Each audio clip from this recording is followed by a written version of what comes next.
Hello, back again to do another unboxing and review. So today I have an item that's a little out of the normal for what I cover on this channel, but it looks so interesting I just had to try it out. So this is Funatic Foam, and it's distributed by a company called Blip LLC.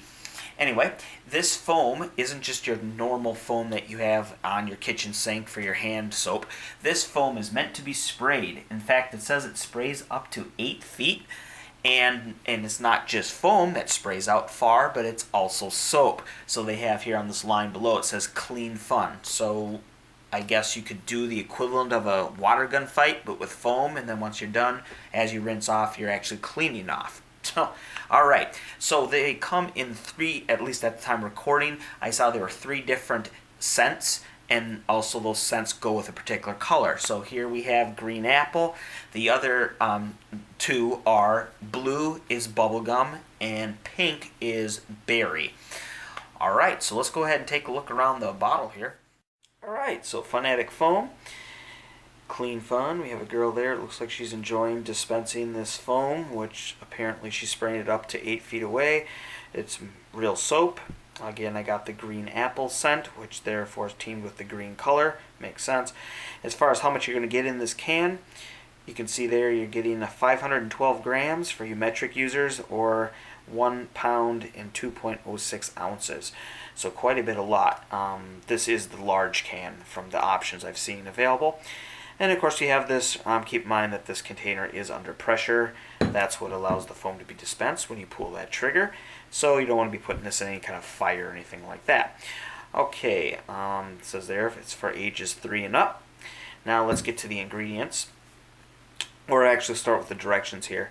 Directions are pretty straightforward. You don't want to be spraying it any closer than 15 centimeters because again it is under pressure. So I don't know if it has enough power to break skin or whatever, but anyway, that's what it says. And then also hold the can upright, as with most things like this that usually works better. Okay, and then also what is it? There's another thing here. Don't spray it in your eyes. Okay. Now, and then again, it talks about the contents being under pressure. Don't put it in even hot water for prolonged periods of time. Again, it's under pressure. All right. Now let's get to the ingredients. Here it goes. Says, okay, so as we know, the higher on the ingredient list it is, more of that ingredient is in the can. So the top ingredient is water, which makes sense. And then you'll notice right after water, we have butane, isobutane, and propane. So those are going to be your propellants. Now, since they did say this is soap, let's see if we see any soaps type. There we go. Ammonium lauryl sulfate, sodium laureth sulfate, and then lauryl. I'm not sure, but that's probably another soap. So at least we have the soap elements. They're pretty high on the list, so this might actually get you clean. And then also if we go down here, you can see there's the fragrance to make it that green apple, and then so. Yeah, so it looks like it's pretty much water, a propellant, and then the sulfates as far as the soap is concerned. Okay, so there we go. Direct connect, and there's our barcode. Alright, so overall impressions of the packaging. Yeah, I like it. It works. It's good. Now, keep in mind, since it essentially we're getting like a big aerosol can, kind of looks like a big air duster, there's only so many shapes that a can like this can really take. So we're not going to get any zany, bizarre style can. But with the conventional can, they have managed to make it quite attractive, I guess, especially to younger buyers with its bright colors. So, and one thing, if whether you get the green, the blue, or the pink, the whole can changes its color to indicate that. So you can see here everything that's green would be blue or pink depending on what one you get, and even the nozzle plastic up here changes color according to the scent you get. Alright, and one other thing, I don't know if you noticed this, but this whole can is shrink wrapped. So that's actually not that common. Usually it'll just rely on the break-off tab up top to let you know that none of the contents have been dispensed prior to you purchasing it. But here we get 2 indicators, the break-off top and the fact the whole can is shrink wrapped. And one other thing, the can's walls, it seems to be a really robust can, so maybe another sign of quality there. So alright, so with that, let's get to the quote unboxing. Alright, so what I did is I basically got a scissor and I cut the shrink wrap right below the trigger here. Should be enough to peel away the shrink wrap. Okay, so what just flew off was our break off tab. So there you go, shrink wrap away, and there it is. Of course, we've already seen the can through the plastic. On the bottom, okay, nothing. And then let's look at this trigger here. Alright, so there you got a pretty wide trigger there. There's the nozzle. Alright.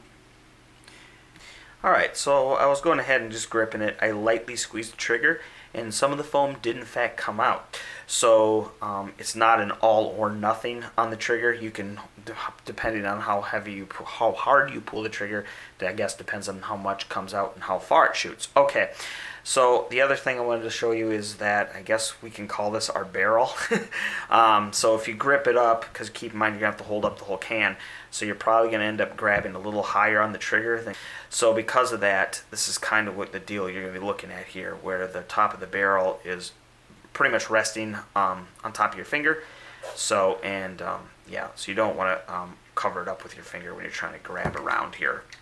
So yeah, it's like, for example, if I did that, you can see how that's pushing pressure on the barrel, so you don't want to do that. So I recommend holding here, holding these three fingers down here, pressing them where you see that, keep the thumb there, and that way you can press lower on the trigger and not interfere with your projection of the foam. Alright, so we're going to go ahead and take a practice shot here. I will say that the odor, it smells like artificial green apple. So, alright, so let's go ahead and take a quick shot at this door. Wow. I'm liking this.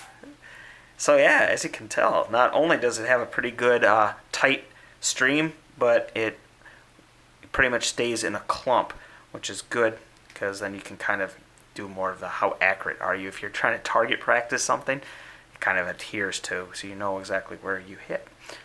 So I want to retrieve the foam off the door here, just to show you what it looks like up close.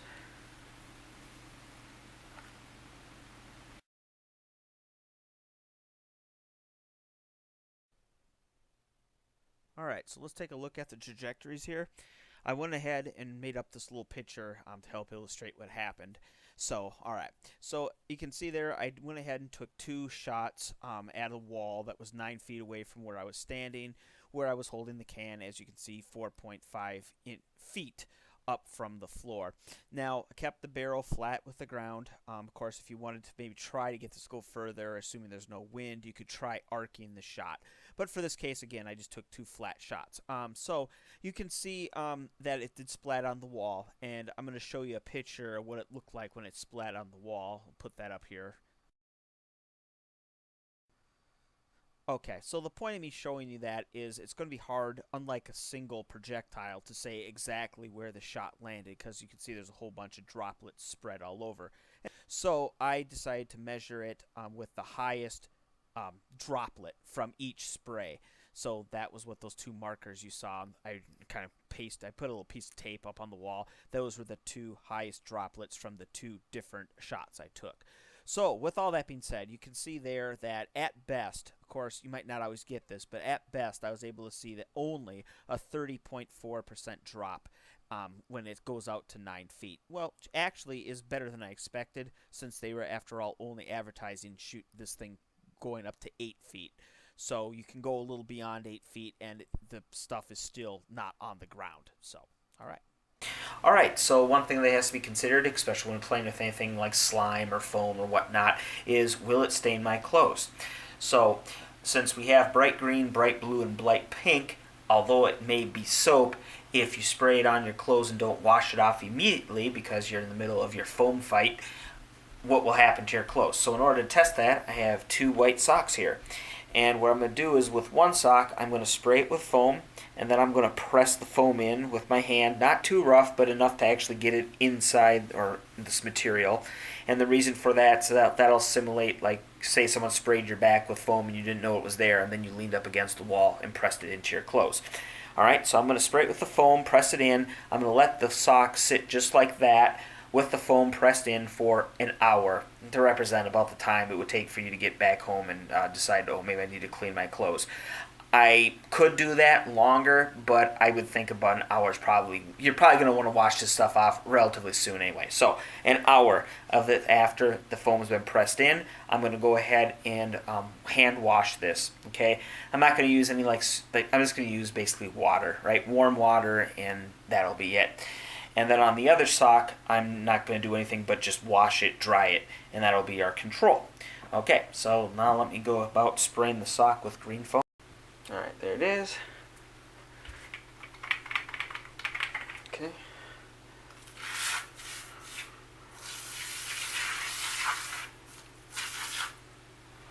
So you can see, got it pretty much covered. Alright, I'll put some at the tip too. Alright, now to press it in.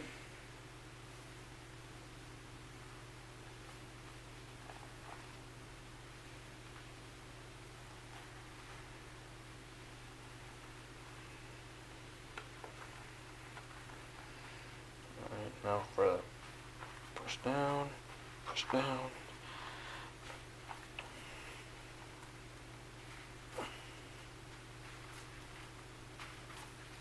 Alright, and now let it sit for an hour.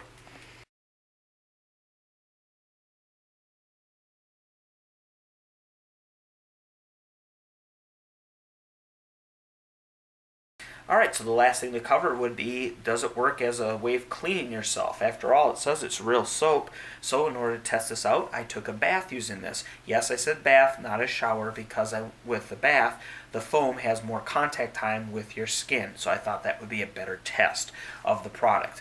Alright, so I did take a bath. I washed everything on my body, so from my toes all the way up to the top of my head. And what did I experience? Well, did I experience any irritation, rash, or anything like any discomfort? No. Okay, so that's good. No discomfort, no allergic reactions or anything like that. How did I feel clean afterwards? Yeah, I think you can kind of feel that, it's pulling out away the sweat and the oils from your skin, so that's good. However, I will say after my bath, if I were to get my hand and glide it over the top of my forearm here, instead of doing this nice glide motion, it was more like like that. So that's not to say my skin was sticky. It doesn't leave a residue or anything on your skin.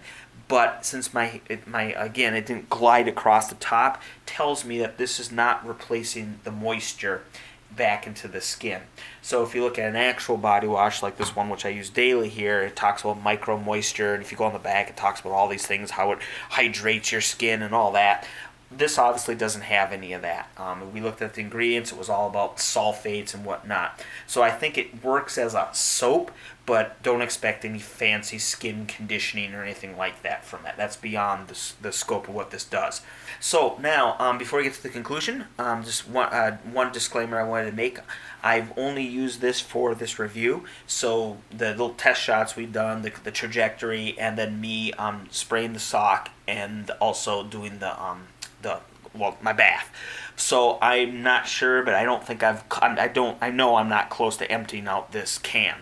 So I can't tell you about how this will perform ballistic wise, how far it'll shoot once you get down to only having this much foam left in there. I don't know. I haven't gotten to that point yet.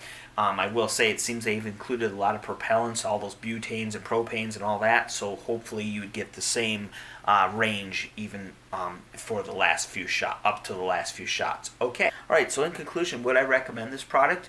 Well, I'd have to say yes, because it did do what it claimed it would, and I did find it actually kind of fun to use. So I can see this being more of a purchase for kind of like an event, something like, a birthday party or a 4th of July get-together or something like of that nature. I don't know if it's something that you're going to purchase like every week, but yeah, again, for events, I think this would be a kind of a cool activity. So talking about activities, of course, you can use this as a kind of a twist on your typical water gun fight. Keep in mind, though, this is more susceptible to wind, so if it's not windy outside, maybe you can use these instead of your water guns. Also, another thing this can do that water guns can't as well is you can use this to do easy to clean up temporary graffiti. So you can spray this on walls. As you saw, it stuck to the door quite well, and you can make all cool designs, and so you can kind of get your graffito tag out of your system, and it's something that's really easy to clean up afterwards.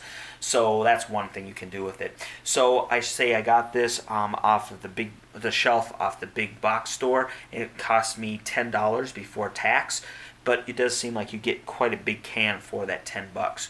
So yeah, it's definitely worth a try.